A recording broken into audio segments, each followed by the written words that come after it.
That's what it really is. The way it actually functions is something different because when people are buying and selling, they kind of know. One person wants to buy, one person wants to sell. That's a pretty good start. It's not like... Welcome to Let's Talk Real Estate. Remember to hit the like and subscribe button for more weekly content. Today we're talking to Bob Mellman about attorney review and attorneys in real estate. Let's get going.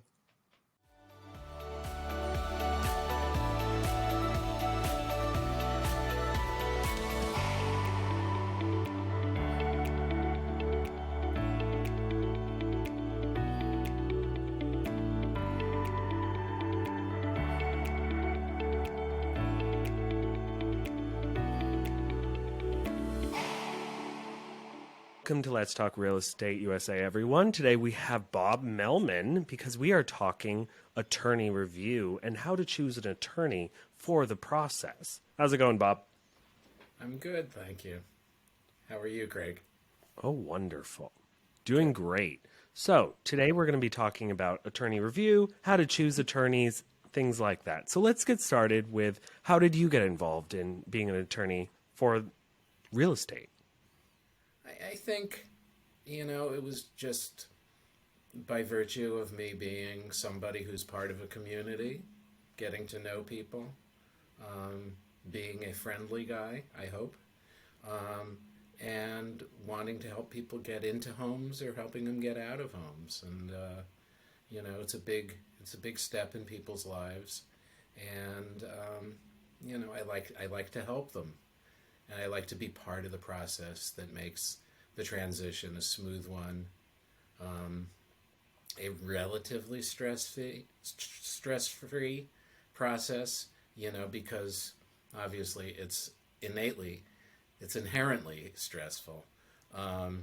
But I think when you know that somebody's helping you along, who's holding your hand, who's answering your questions, it makes it less stressful.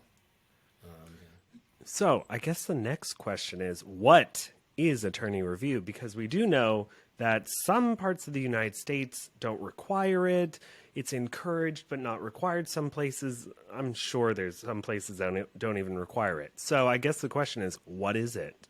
And why is it required in this area? Okay, so attorney review, it's something that's mandated. It was mandated by initially a Supreme Court decision in the state, and it's a process where during the first 3 days after signing the contract, either party can cancel the contract for any reason or for no reason at all. It really, it's sort of like a buyer's or seller's remorse opportunity. That's what it really is. And the reason why it's there is because in New Jersey, the real estate contracts to buy and sell are prepared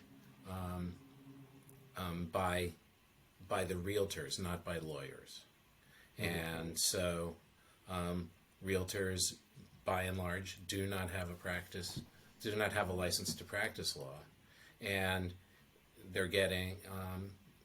they're participating with people who are making perhaps one of the biggest decisions of their lives, with a lot of legal repercussions. People could end up being sued. They could miss out on an opportunity to inspect the premises. They could miss out on all kinds of opportunities.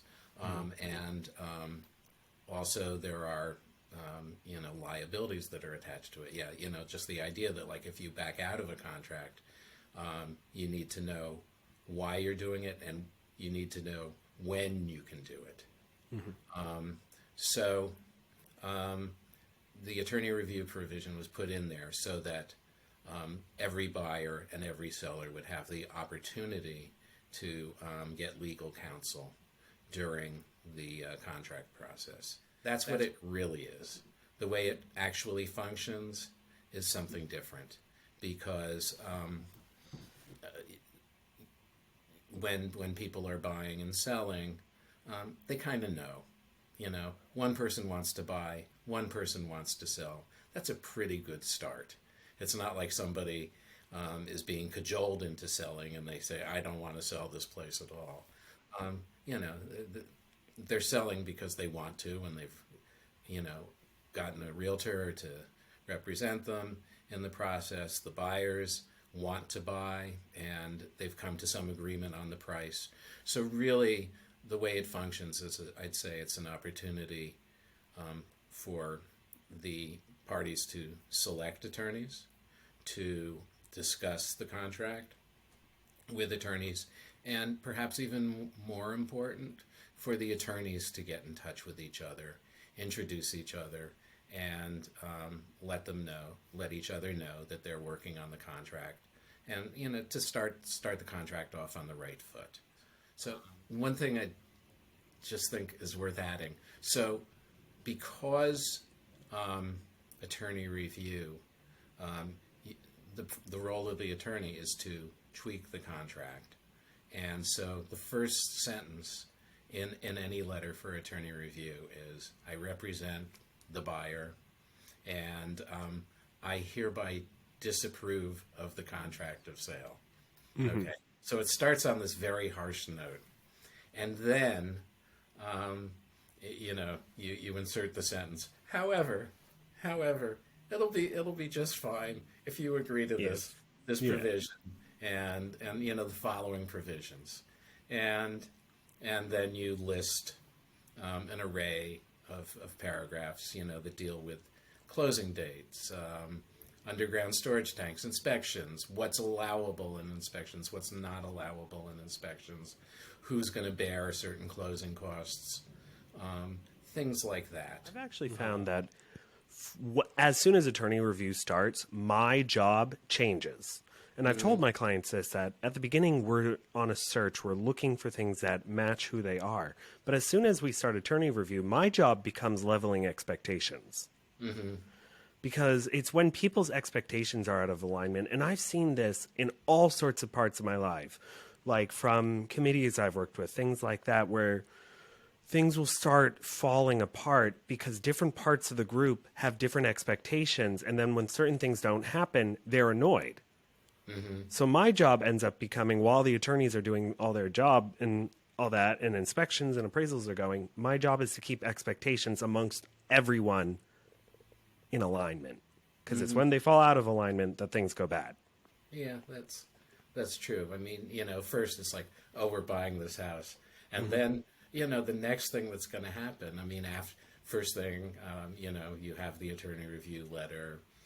The next thing they have to do is they have to get a down payment submitted, and then they go and they have their inspection, and that's probably the first time when where their beautiful house, it turns out to be a house that people have lived in, and it's not a new house, and they're going to learn that, oh my gosh, this house isn't perfect. And then some buyers can get very anxious about that. Some sellers can get equally anxious when they read a letter and they say, well, the furnace is at the end of its useful life, and the air conditioning is, it's using it's using Freon, and nobody uses Freon anymore. Yeah. Mine uses Freon. That thing, I remember when I was going to get my place, that was one of the things, it's at the end of its life. Ironically, the thing has still survived 2 more summers. Right. Yeah, and it could go on. Yeah. It could go on for a decade or more. Who knows? I had a washing machine. We had a washing machine that we had in our house. It lasted 30 years. Yeah. And so things exceed their useful life and continue to work. So, but I'd say so the buyers will look and. They're going around the home with an inspector who's telling them, well, this is old and they may get concerned about it. And then, you write a letter to the seller, and the seller may be saying to their attorney, what do you mean? The place is fine. I raised my kids here. The kids went to college. They're thriving as adults. My house is lovely. I loved living here. So, both people have to sort of manage the expectation that the buyer, that the house isn't perfect, and the seller, that the house, wasn't perfect Isn't either. perfect. Yeah. Right, right. So I have a question. So how do people go about choosing their attorneys? I tend to have a list and then I'm like, hey, this is the person I use most of the time. Go to this person. Here's a list of 3 others, but this is the one I normally use. And then they go call everyone. So how do you go about differentiating yourself from other attorneys? I think I give kind of a nice personal service. I'm available by phone. Um, I I try not to treat the whole thing as a business transaction, but as a a an interpersonal transaction that's involving business. Does that if that makes sense? So, look, it's the buyer or the seller's choice to pick their own attorney, and even if you recommend somebody, they could go and find somebody else to select as their attorney, and it could be somebody who has no experience with real estate. It could be somebody from South Jersey or who has a New Jersey license but practices exclusively in New York. There's different reasons why people might want to go with a different attorney. But what I try to offer is the knowledge that I've built up over the years of practicing, that that I have a good relationship with a lot of the other attorneys, that I know the area, I know the general area where we live, here, Essex County, Passaic, Bergen, even Hudson at times, so that I'm available, that I can help them, that I know the law, and that I can get them from beginning to end, and hopefully I'll be able to answer their questions. Yeah. So my second to last question is about fees and things like that. What are certain fees? Well, of course, we have the attorney fee because, duh, you need to get paid. And it's well earned because you will be working with them for sometimes 45 to 60 days on average. Exactly. So what are certain fees, not even related to like the attorney fees, but just like fees in general that certain clients don't realize until the end? And then they're like, what's this thing? Okay, so, obviously, many people get mortgages, and there are a lot of fees attached to the mortgage. An application fee, maybe they're paying points to get some kind of discount in the mortgage rate. There are, closing costs, which I'll discuss in a minute. There's also inspection costs. When one buys a property, a house, one of the things you really want to know is this house good? I mean, it may look great, but you want to make sure, is it gonna remain standing when I move in?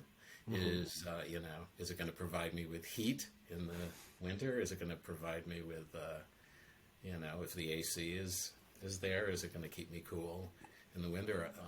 So you've got your inspection costs, you've got your mortgage costs, you've got a title search. And the title search is really important because, you want to make sure that this person who's selling you the place has the authority and the right to sell you that place. You don't want to be find out that, maybe it's the ex-husband. There's a woman living there, and her ex-husband was never removed from the chain of title. And you don't want to buy the house and then have the husband come along and say, oh, by the way. Yeah, I didn't want to sell it. And yeah, right. Something like that. Or maybe there's relatives. And then there's a lot of closing costs.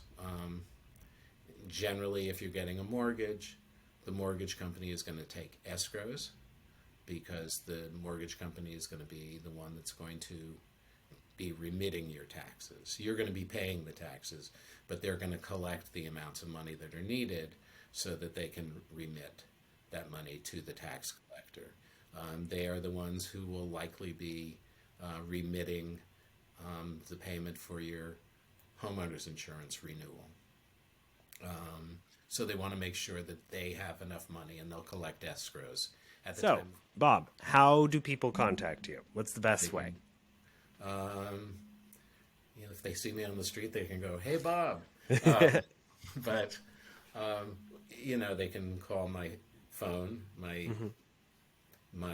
phone number is 973-746-0980. My cell phone, where they can always reach me, is 973-768-6368. My email address is robert.b.mellman, MELLMAN, @gmail.com. And I have a website called mellmanmediation.com. Wonderful. So All right. I'm present on the web. All right. Well, wonderful. Thank you so much for coming on today and talking about all things attorney review and attorneys in real estate. Well, thanks for All right. having me. Thank you, Bob.